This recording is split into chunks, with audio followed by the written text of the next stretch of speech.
15 minutos ang nagligad sa takna nga alas 9. Hello, mayong aga. Hello. Pangalan ta Brad?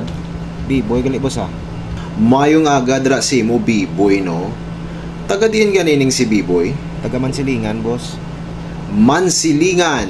Ginatamyaw ta dagling mga utod ta nga yara sa bahin sang barangay Mansilingan ano. Mayong aga dra sa inyo. Anong mapangalagad ta si mo amigo B-boy? Baldamon nga internet connection boss. Balda inyo nga internet connection. Kag sang mo lang ini na talupangdan.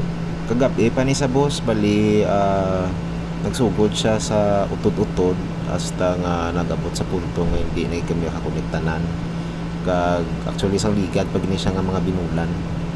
Nanawag lang kami sa mong liwat kay grabe na gidya ka balda internet.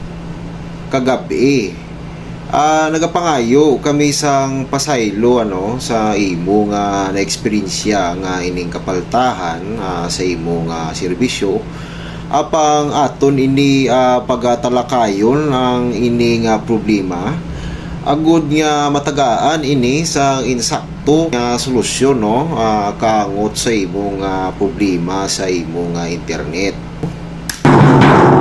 So makabyanan ano ining si B-boy nagapangayo ini siya sang bulig kaangot sa iyang problema sa iyang internet connection. Suno sini sa iyang pagsaysay nagadula-dula ang iyang internet connection apang wala gid ini matagaan sang insakto nga resolusyon halin pa sa mga niligad na mga bilulan ano. So hindi gid ka magkabalaka amigo B-boy kay aton ini pagasulbaron kag aton ini hatagan sa insakto kag nagakaigo nga resolusyon ano. Agud nga hindi mo na ini or ma-minimize naton ini ang imong inconvenience sa kung tawgon ano sa imong serbisyo no.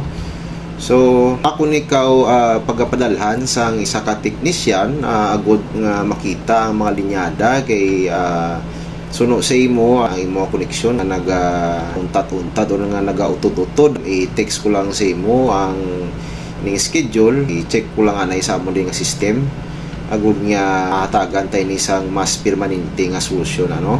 Salamat. Tapos pud call punch ka kotse nga. Ha? Kotse? Dahil lang gid